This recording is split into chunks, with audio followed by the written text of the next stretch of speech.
The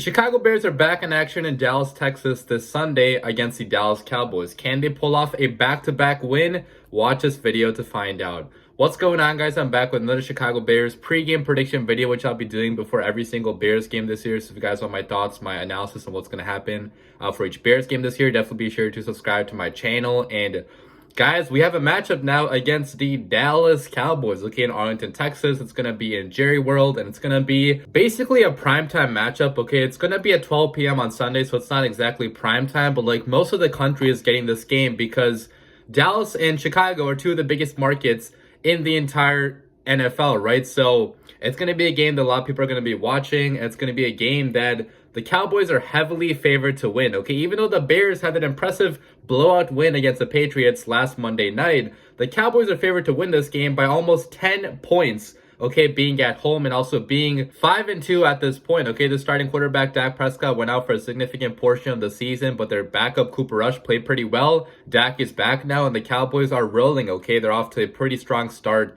this year, which is why they're favored to win this game by a lot of points. But I feel like the odds makers are doubting the Chicago Bears a little bit too much right now, especially coming off an impressive blowout win against the New England Patriots on the road. Okay, we completely destroyed the Patriots in every aspect of that game, offense, defense, and special teams. But I want to see in this game, was that the real Chicago Bears, or was that just a fluke performance that is not going to be repeated again in the future, right? Because sometimes crazy things can happen any given Sunday, right? Like we've seen in the NFL throughout this entire year. But the good teams are able to replicate those strong performances over the next couple weeks. They're able to, string together back-to-back good performances. And right now the Bears have a really young team, so I'm not sure if the Bears will be able to do that necessarily. But if they play like they played against the Patriots, guys, in this game, anything is possible. Yes, the Chicago Bears win is possible in this game if they play close to how good they played against the Patriots. But again, I'm not sure if that's the real Chicago Bears or if we just got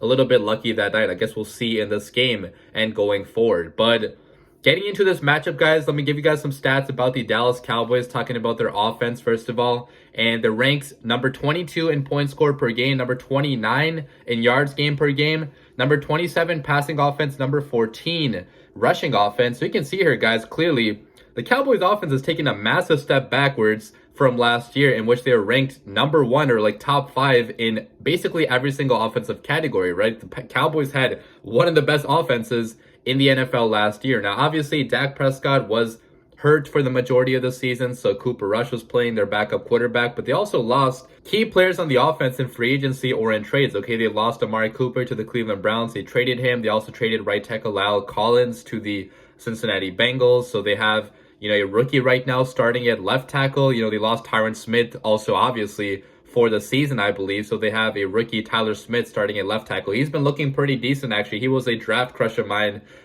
in last year's draft. He got drafted in the first round, though, so he was not available for the Bears to take. But, they have big losses that they had in the offseason that are affecting them this year on the offensive side of the football. And Dak Prescott, guys, has not been playing nearly as good as he was playing last year, okay, so far this year. Now, it's a very small sample size. He's only played in 2 games up to this point against the Buccaneers and the Lions. Now, the game against the Buccaneers went really badly. They only scored 3 points. The game against the Lions went a lot better. They scored, I believe, like 25, 26 points, but that game was really close going down the stretch, okay? So even against the Lions' horrible defense, Dak and the Cowboys offense could not really accomplish that much until the final quarter of that game. So looking at Dak Prescott's stats this year, guys, he has 341 passing yards in 2 games, only 1 passing touchdown, 1 interception. His yards per attempt, pass attempt is the lowest of his career so far, 6.3 yards per attempt. So he's not really throwing the ball that deep down the field. Now, I'm not sure if that's due to injury or due to, lack of weapons going down the field. But whatever it is, guys, it's not looking good for him so far this year. Now, keep in mind, though, still, it's only been 2 games, so anything is possible going forward. Dak could return to being the 2021 Dak Prescott we saw last year, who won Comeback Player of the Year, had career numbers all across the board. But so far, it's been pretty poor football from Dak Prescott up to this point. Talking about the supporting cast now, the place where the Cowboys offense is definitely strong, though, is their running back duo, okay? But keep in mind that Ezekiel Elliott might not be playing in this game, okay? According to reports, Zeke is going to be out for this game, so they're mainly going to be relying on Tony Pollard, the younger back, but that might not be a horrible thing for the Cowboys offense, right? Because Pollard has been more efficient than Zeke has been anyways, okay? So it definitely did help having Zeke, though. Like, Zeke did have 443 rushing yards and 4 touchdowns. He looked to be a little bit closer to his old self, like his rookie contract self, but Pollard has still been more efficient, okay? He has 375 rushing yards. He has 2 touchdowns. He's been a big factor in the receiving game, too. He has 105 yards in the receiving game. He's a shifty back, a faster back than Zeke is, and, obviously a good pass catcher, too. So even though Zeke is out, this Cowboys offense still is going to be a run-heavy offense because that's what they do the best, and that's what worked a lot during Dak's, rookie year when Dak necessarily was not playing the best football. So pretty strong run game. Looking at the receiving game, again, it's not been the most productive because they have not been good passing the football this year. But CeeDee Lamb and Noah Brown have been the 2 top targets for this Cowboys offense. And obviously, we all know who CeeDee Lamb is. He's a great all-around receiver. He's got speed. He's got shiftiness. He's got down-the-field ability. He's a true number 1, I would say, in this league. So CeeDee has been looking pretty good. He has, 479 receiving yards. A couple touchdowns too, I believe. So CeeDee has been a threat. Noah Brown also has 339 receiving yards. He's not as athletic as CeeDee Brown, obviously, but he's more of like a possession guy that's going to go up and try to get the ball. So 2 pretty solid pieces there. They have Dalton Schultz too, who has like 129 receiving yards. But again, this passing attack has not been that deadly. Okay, Michael Gallup, their number 2 receiver, supposedly going into this year, has not been productive at all coming back from that ACL injury. Okay, he had 0 catches in the last game. So we'll see, if he does anything in this game against the Bears. But right now, this Cowboys offense is not scaring anybody, okay? There's no reason why the Bears defense cannot hold this Cowboys offense to under 24 points, okay? Because that's what the Bears defense should be expected to do going up against a pretty poor offense like this. But talking about the Cowboys defense then, okay, it's a totally different story on that side of the football, okay? They're ranked number 2 in points allowed per game, number 6 in yards allowed per game. They're the number 4 passing defense and the number 20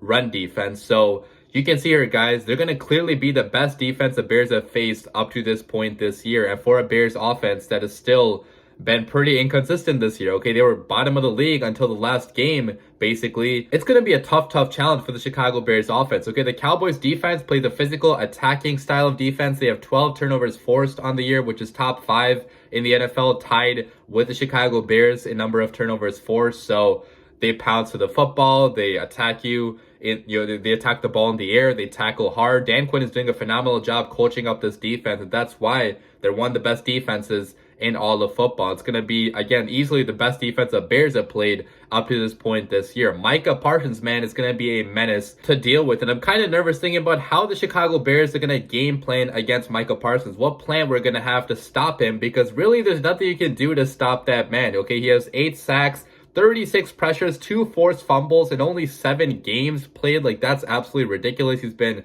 destroying every single tackle he's going up against, and the Bears have a rookie at left tackle and probably Riley Reef starting at right tackle because Larry Borom, right tackle, is concussed. Okay, he's injured, so he's probably not going to play in this game. So we're going to have to find out a way to, chip block him or like do something to give our tackles help on the side which Micah Parsons is on, because otherwise he's going to completely destroy us in this game. And they also have a great defensive line around him too. Okay, they have Dante Fowler Jr., DeMarcus Lawrence, Dorrance Armstrong. Like, they're just like filled with riches at the defensive line position, and that's why they've been so dominant on the defensive line rushing the passer. So that's going to be a problem for the Chicago Bears, and obviously the secondary of the Dallas Cowboys is also going to be a problem because Trevon Diggs has 3 interceptions on the year. He's a ball hawk so far this year. I mean, he's improved in coverage up to this point this year. Like last year, he got beat multiple times going down the field. He got interceptions, but he got beat a lot too. Well, this year is getting beat a lot less than last year. They have Jaron Kearse in that secondary. They have Malik Hooker too, who's been pretty solid in coverage. They have Donovan Wilson too. So they have a playmaking, ball hawking secondary that's, going to be tough to pass on, especially with how good the pass rush is up front as well. But the one place where this Cowboys defense is pretty weak is run defense. Okay, that's the only place where they've been able to get exposed at any point this year. Okay, against the Giants, they got exposed a little bit. And they've allowed, a lot of rushing yards this year. They're ranked number 20 in rushing yards allowed. And what a good matchup for the Chicago Bears, okay? Because the only thing the Bears do really well right now is run the football, and the Cowboys defense is not really good at stopping the run. So maybe that's one area where the Bears can attack the Cowboys defense. But talking about the Chicago Bears now, let me talk about their offense, give you guys some stats about them, which have improved after the last game. Okay, so they rank number 24 in points scored per game, number 28 in yards gained per game, number 32 passing offense still, unfortunately, but number 1 rushing offense in the NFL. And that is the story, guys, of the Chicago Bears. They have a historically good running game, okay, one of the best of all time in Bears history, which is saying a lot, obviously, because the Bears have had a lot of good running games in the past, but this one is up there with one of the best of all time. Through 7 games, okay, they're averaging 181 rushing yards per game. Think about that, 181 rushing yards per game, okay, that's absolutely crazy. And we have multiple guys over 300 rushing yards. Okay, we have David Montgomery with 308 rushing yards. We have Khalil Herbert with 464 rushing yards. And we have quarterback Justin Fields with 364 rushing yards too, because he's finally getting designed quarterback runs for the first time probably in his entire career, okay, with the Chicago Bears. Luke Getsy in the last game against the Patriots threw in a bunch of design quarterback runs for Justin Fields, which enabled him to have over 80 rushing yards in that game. Now, is it a problem the Bears still cannot pass the football with any sort of consistency? Yeah, but the fact that the Bears are still able to run the football down your throats every single game, even though every single team knows we are going to run the football and they still can't stop it, that is a pretty good thing for the Chicago Bears offense, okay? The blocking is so good up front in regards to the run game. The creativity and the run designs is so good that nobody is able to stop the Chicago Bears rushing attack. And this Bears offense, man, it relies on that rushing attack to be successful, okay? If we can't run the football, we probably are not going to be successful because everything starts with that, okay? And looking at the passing game, even though I said it's not been really good as of late, it's been one of the worst in the NFL, they have been showing some improvements there too over the past couple weeks, okay? Justin Fields has had over 175 passing yards in each of the last 3 games, which I know does not seem like that much to most teams in the NFL, but for the Chicago Bears offense, it does not have star playmakers on the outside. We only have Darnell Mooney really as the only proven thing on the offense. We have questionable pass blocking up front. We have a young quarterback. You know, I will take 175 passing yards per game if we're getting this strong production on the ground to go with it, okay? And, you know, the bootleg passes, the play action passes for Justin Fields, the rollouts have been working pretty well for him in the last couple of games, okay? Especially the last game against the Patriots. Like, we had a bunch of design rollouts,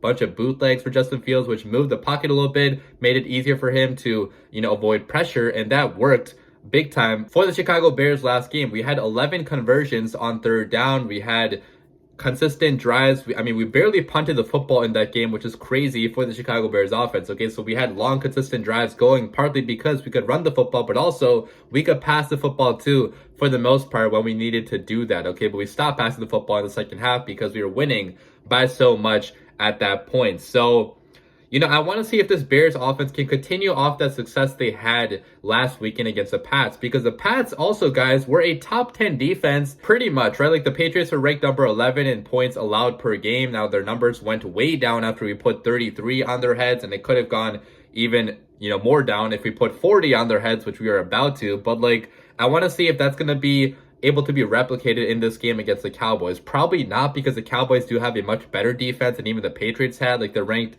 number 2 right now in the NFL in points allowed per game. So it's going to be a tall task for the Chicago Bears offense, but I just want to see if we can string together some of the same things we did in the last game in this game, okay? Even if we don't score a whole lot of points, I want to see us moving the football down the field and, you know, hopefully getting longer drives like we did in the last couple of games. Lastly, let me talk about the Chicago Bears defense, okay? So they're ranked number 7 in points allowed per game, number 12 in yards allowed per game, number 3 pass defense, number 29 run defense. And guys, this defense has gotten better and better and better with every passing week, partly because we have young players on this defense. We have Jaquan Brisker, a rookie. We have Kyler Gordon, a rookie. We have Dominique Robinson, a rookie, all starting basically on this defense. Dominique Robinson, edge rusher, is starting now because we traded away Robert Quinn to the Philadelphia Eagles. Now, you know, some people may ask, is Robert Quinn going to be a big loss for the Chicago Bears trading him away? I don't really think so, right? Because he wasn't being that productive for the Bears this year. He only had 1 sack. So it's actually going to be, you know, in my opinion, maybe a benefit to see the younger guys playing a little bit more in this game. Guys like Dominique Robinson, guys like Travis Gibson, okay? Get them more snaps. But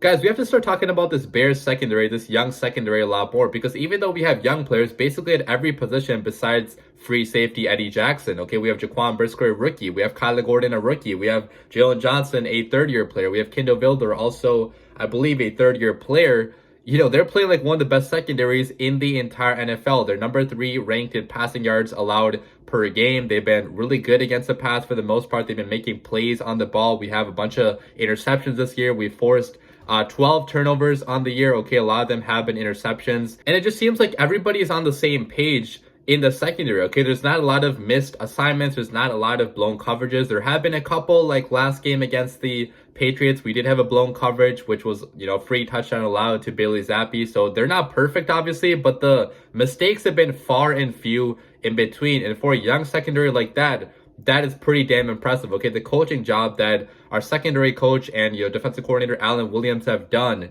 with this defensive unit. And the Bears' second half defensive dominance has continued throughout the past couple weeks. Okay, we still only allowed 2 touchdowns total in the second half this year, which compared to last year, guys, we allowed 27 touchdowns in the second half of games last year. Okay, halfway through the season, we've only allowed 2 on the year. So Alan Williams, Matt Eberflus, all the defensive guys, they make a lot of adjustments at half times. They adjust to what you're doing. They, find the weaknesses in what your offense is running, and they're attacking you there, okay, in that second half. So really good defense, guys, overall. And then Roquan Smith, I want to talk about him lastly. I mean, he had a monstrous performance in that last game against the Pats. Okay, he had 12 combined tackles. He had 1 sack. He had 1 interception. He was a monster against the run, too, which is one area, again, where the Bears fans have been criticizing him for not being great against the run. Well, last game, he showed us all of it, on display. Okay, the full arsenal that he has as a linebacker in this league. And I want to see if he can continue to do that throughout the next couple of games, because going up against a pretty strong running team like the Dallas Cowboys, he's going to be crucial in trying to stop the run. So that's the Bears defense. Let me talk about the 3 keys now to the Bears victory. Okay, how can the Chicago Bears steal this game against the Dallas Cowboys on the road? And key number 1, guys, is going to be to stick to your identity on offense. Okay, the Chicago Bears at this point should not be veering away from what they are as a football team. They are a run-first team that only thrives when they run the football well. This is not the game to try something new, Luke Getsy, okay? So this is not the game to drop back Justin Fields and pass the ball 30-plus times. I guarantee you he's not going to do that because he's not that dumb. But if we did that, that would be a recipe for disaster. That's something that Matt Nagy would do, as head coach of the team. But I don't think the Bears will do that simply because they've been a lot more efficient running the football. And against a pass defense this good, against the edge rusher this good like Micah Parsons, you want to limit the amount of times Justin Fields is going to be dropping back and passing the football, because that's just not what the Bears are built to do this year. Okay, they're built more to run the football down your throats. And lucky for us, the one weakness the Cowboys defense does have is run defense. So attack that weakness. Okay, it makes total sense in the world. Okay, and you have to stay out of those 3rd and long situations so you can run the football on 3rd and short too. Okay, have the option to do that, at least if even if you are going to pass the ball, at least have the threat of running the football on 3rd and short. So that's key number 1. Key number 2 then is going to be to make Dak Prescott beat you going down the field. You guys heard the stats. Okay, Dak Prescott is not throwing the ball deep this year, at least compared to previous years. And I want to test that in this game. Okay, have guys closer to the line of scrimmage. Okay, play some cover 2, play some cover 1 even. You're not going to need that many guys deep probably in this game, because Dak has not shown the ability to really pass the ball deep this year. Not only Dak, but like the Cowboys offense in general has not shown the ability to have big explosive plays going down the field. So if you are the Chicago Bears, force Dak to throw it deep. Okay, don't let him dink and dunk his way down the field. Okay, if you get beat deep in this game, then yeah, maybe make your adjustments at halftime. But so far, the Cowboys have not been a deep passing team. Okay, and I want the Bears defense to honor that in this game. Okay, and scheme around that. So that's key number 2. And then finally, key number 3 is to win the turnover battle in this game. Now, you can say this about every game, so it's kind of like a key that's not necessarily specific to this game, but I'm saying it's more important for this game just because I anticipate it being a low-scoring affair. Okay, both offenses are not that good this year, at least statistically they have not been this year. So if it's a low-scoring battle, whoever wins the turnover battle at the end usually ends up winning the game. Okay, and the Bears, in the games in which they've won the turnover battle, they've won most of those games. Like last game against the Patriots, we completely blew them out because we had a +3 on the turnover margin. Okay, and Matt Eberflus stresses how important turnovers are for the defense and how important limiting turnovers are for the Chicago Bears offense. And if you are Justin Fields, you have to be able to not turn the ball over in this game, just because you can't let a struggling offense like the Dallas Cowboys have extra possessions in this game. So Those are my 3 keys to Bears victory. As for my score prediction, I actually thought a lot about this because I went kind of back and forth again. Okay, this I think will be a pretty close game. Okay, I don't think it's going to be plus 10 or sorry, like minus 10 in favor of the Cowboys, just because I think the odds makers are not giving the Bears enough credit for being close in every single game. So I think it is going to be close. It's going to come down to the final quarter of this game. But you guys are going to hate me for this, but I sadly have to pick the Chicago Bears to lose to the Dallas Cowboys by a score of 20-17, simply because, guys, I got to remain unbiased in these picks, okay? So I try to be as unbiased as I can, and looking at this Dallas Cowboys team, it's a really good football team, especially on the defensive side of the football. And being in Dallas, that's what I think gives them the edge in this game, even though we completely blew out the Patriots on the road last Monday night. So anything is possible in this game, okay? I would not be surprised at all if the Chicago Bears stole this game, because we match up kind of well with the Cowboys this year in terms of what their weaknesses are, okay? Their weakness on defense is run defense, and we're the best rushing attack in football. The Cowboys offense, Dak Prescott, has not been that good lately, and the Bears defense has been pretty strong as of late, especially in the second half, especially in forcing turnovers too. So man, if the Bears play anything like they played against the Patriots, they are going to win this game. But I just cannot expect that out of a young team at this point of their careers, just because that's not what really happens with young teams. Okay, usually they go on the road. If they have a good performance, they usually do not go after that and replicate that in the next game. But if the Chicago Bears somehow win this game against the Cowboys, you're going to hear me in my post-game reaction say that the Bears have a chance to make the playoffs this year. Okay, I can't even believe I'm saying that word right now, but with how good they played last weekend against the Patriots, if they somehow go on the road against the Dallas Cowboys in a pretty hostile environment against, a defense this good, if they somehow steal this game, the Bears are definitely playoff contenders this year, which would be absolutely insane to do that in the first year of a rebuild. But that's why I'm not predicting the Bears. I'm not expecting the Bears to do that this year, okay? I think the team is a little bit too young to be at that level. But if I'm wrong, man, if we somehow win, it's going to be crazy in Chicago. Okay, I don't even know what I'm going to be doing in my post-game reaction. I would be going absolutely insane. As for my offensive MVP of this game, my prediction for that is going to be Khalil Herbert. Okay, last game he had a strong performance. I mean, both of our running backs have looked really good this year, both Monty and Herbert. But Herbert has been more efficient than Monty has been so far this year. So I'm going to pick Herbert to be offensive MVP. For defense MVP, I'm going to go with Dominique Robinson. Okay, I think that in his first snaps as a starter on this defense, he's going to impress, okay? I think he gets 1 sack and gets a couple pressures on the quarterback too. And I think that our defense overall is going to do a pretty damn good job, okay? Only allowing 20 points, but I can't expect our offense to put together too many points against a defense that's good. That's why I have the Chicago Bears losing this game, unfortunately. But hope I'm wrong, okay? So let me know what you guys think about this game in the comments down below. What predictions do you guys have? Again, I hate to pick against the Chicago Bears, but I have to be unbiased in these prediction videos and tell you guys what I actually think is going to happen. But again, man, if the Bears play anything like they played against the Patriots, anything is possible in this game. And really hope, man, they somehow prove me wrong again. Let me know your thoughts down below, guys. But as always, bear down.